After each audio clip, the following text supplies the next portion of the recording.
Ya, Anda kembali bersama kami dalam editorial sepekan. Ya, saya kembali ke Pak Pujo ini ya. Karena tadi jika benar kemudian dugaan bahwa ada keterlibatan jenderal begitu. Nah, ini apakah bisa begitu Pak ya diungkap jika kemudian ada keterlibatan orang-orang kuat begitu? Jadi gini, itu kan praduga, kemudian atau apa pemikiran yang tadi telah dikelirkan oleh Pak Febri Diansyah, jurubicara KPK, bahwa itu artikulasi pemikiran yang tidak sama persis dengan yang tertulis itu, kan begitu. Karena beliaunya menyatakan bahwa saya nggak yakin, kemudian apa nggak ya yakin. Nah itu kan sebetulnya seperti bukan tuduhan tapi mengartikulasikan cara berpikir beliau terhadap fenomena yang terjadi pada korban Pak Novel. Jadi kita tidak bisa menduga-duga, karena polisi ini memang cara berpikirnya menduga, tetapi saat menuduh orang tidak boleh kita menduga orang. Itu makanya disebut asas praduga bersalah. Makanya kita sudah berusaha ya, banyak saksi kita panggil dari 56. Salah satu saksi mungkin yang 57 ini Pak Novel sendiri, kan begitu. Tolong kawan-kawan kita yang ada yang sudah berangkat ini nanti bisa dibantu lah kan agar bisa memberikan lebih jelas lah ini sebenarnya gambarnya bagaimana, bentuk bagaimana, biar bisa kita mengerucut cara berpikir kita mengerucut terhadap apa sebenarnya yang terjadi pada hari itu ya, pada jam tersebut. Pak Saur, apakah perlu ada toleransi waktu begitu ya? Kan ini tidak bisa dibiarkan berlarut-larut seperti itu. Menurut Anda perlu seperti itu? Demi hormat kita kepada kepolisian, saya kira hitungan hampir tadi kan Febri sudah menyebut 71 hari untuk kasus seperti ini. Menurut saya, karena apa? Bukti-bukti itu cukup mendukung, itu cukup kuat kok. Ada motor yang digunakan mobil kepolisian, ada kemudian gelas yang katanya. Ada kemudian orang-orang yang juga diamini berdasarkan CCTV dengan alasan alibi-alibi yang kemudian sekelas polisi itu kemudian dilepas. Ini menurut saya adalah ada bermain tim ini. Nah, oleh karenanya gini, Mbak Rama harus tahu bahwa kasus Novel sekarang ini kemudian dia disiram, itu kan sedang melakukan penyidikan yaitu soal mega korupsi IKTP.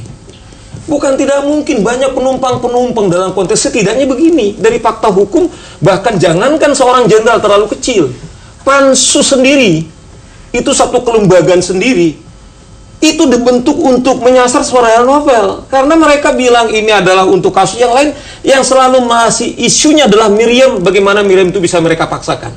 Syukur Kapolri kasih statement secara jelas. Baik, ini Anda masih optimis ini Pak Yasin kasus ini akan terungkap, mengingat tadi itu kalau dari kepolisian mungkin memakan waktu yang lama. Demikian juga dari DPR begitu, tampaknya kurang ada kepedulian. Jadi ini justru saya mempunyai keyakinan akan bisa terungkap ini, karena Novel sendiri menyampaikan bahwa saya diberi informasi. Semula saya tidak yakin, tapi karena perjalanan waktu dia semakin meyakini, kan seperti itu. Mulai percaya begitu. Mulai percaya meyakini. Nah, pasti polisi punya tahapan di dalam melakukan tindak lanjut dari tim ini untuk melakukan pemeriksaan. Tidak hanya kepada Novel, tapi setelah Novel mengaku informasi yang disampaikan kepada Anda itu dari siapa. Ini kan nanti akan bergulir kan. Jadi tidak berhenti di Novel, karena Novel sendiri dalam posisi yang diberi informasi. Akhirnya dalam perjalanan waktu kok lama. Nah, dia meyakini bahwa informasi ini mungkin betul. Gitu. Nah, pasti polisi akan menanyakan siapa yang memberikan informasi itu. Nanti kan bergulir apabila Novel memang menyampaikan apa adanya dari apa yang dia alami. Tapi itu semua kan memang seperti dikatakan Pak Saur, bukti-bukti alurnya sebenarnya banyak jika mau. Tapi kan ini dibutuhkan komitmen sebenarnya ya Pak untuk mengungkapnya. Betul. Saya kira dengan hadirnya Pak Kapolri ke KPK ingin menggali banyak informasi apabila KPK punya informasi misalnya.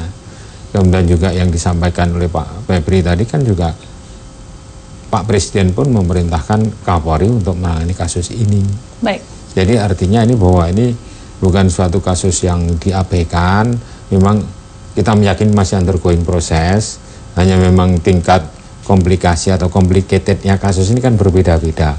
Kalau kita melihat momentum pada waktu kejadian penyiraman itu kan di waktu gelap, di waktu subuh. Yang menjadi saksi orang yang di sekitar itu kan juga memandangnya tidak begitu jelas.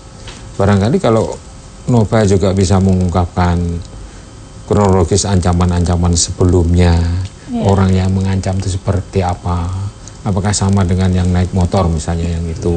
Karena mengaku sudah 6 kali ya sebelumnya ada serangan. Ya, barangkali itu yang bisa digali lebih dalam tuh, seperti apa ciri-cirinya kan bisa saja.